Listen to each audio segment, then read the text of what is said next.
Voilà, la troisième vidéo, c'est l'utilisation du logiciel Charlie-Graal. Celui-là, je vous le présente, voilà.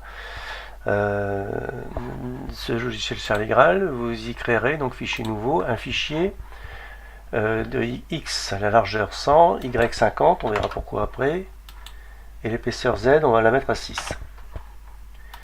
Voilà, ensuite, vous avez donc Illustrator, vous vous rappelez, le logiciel qui vous a permis de faire le vectoriel. Je vais reculer l'image. Les vectoriels, je les prends et je les copie. Je bascule sur Charlie-Graal et je colle. Deux fois.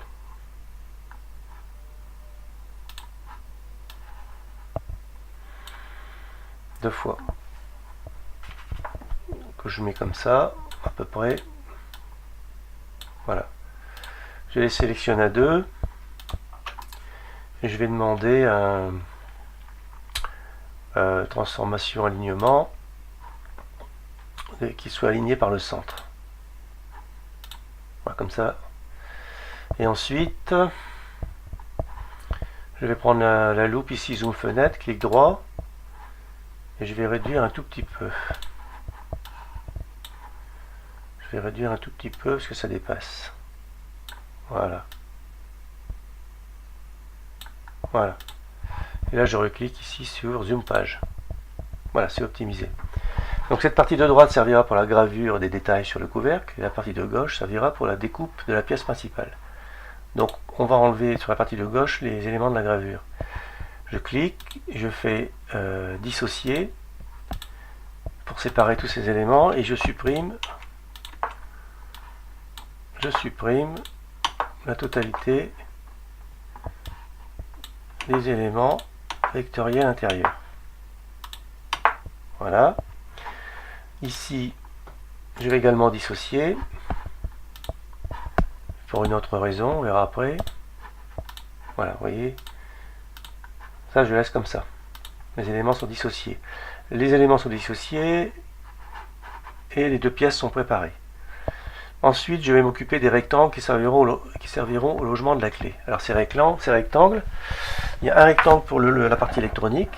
Vous avez dû regarder une vidéo pour utiliser le pied à colis et mesurer la largeur et la longueur de la partie électronique de votre clé. Donc vous les avez préparés. Pour ma clé à moi, c'est 13,42 de largeur sur 30 de longueur. Donc je prends le petit rectangle. Je fais un rectangle un peu au hasard. Un autre pour la partie métallique au hasard. Je clique sur le premier grand, propriété. Les dimensions, j'ai donc dit 13,42 sur 30. Et l'autre, propriété, c'est 11,8 sur 20. Donc dimension, hein. Pas position, dimension. Voilà, ok. Ensuite, il faut que j'ai 4 mm entre là et là. Donc je ne peux pas le savoir comme ça. Donc je fais un rectangle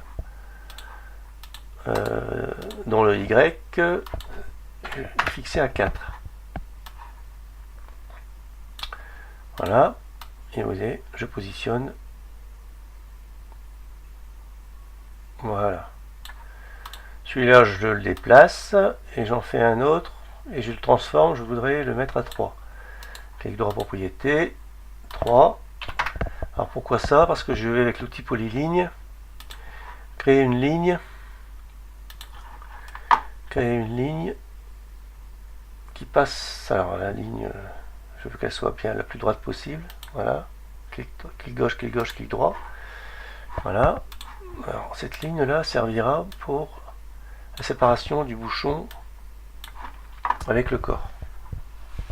Voilà. Donc ça je peux l'enlever. Dernière chose à faire, le grand et le petit, Shift, il faut qu'ils soient alignés. Donc propriété, non pas propriété, clic droit, transformation, alignement.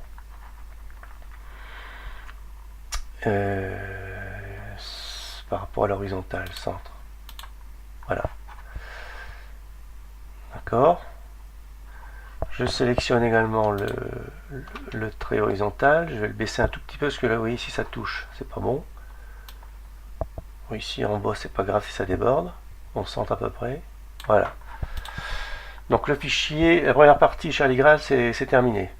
On n'oublie pas d'enregistrer dans son lecteur réseau. Voilà pour la première partie.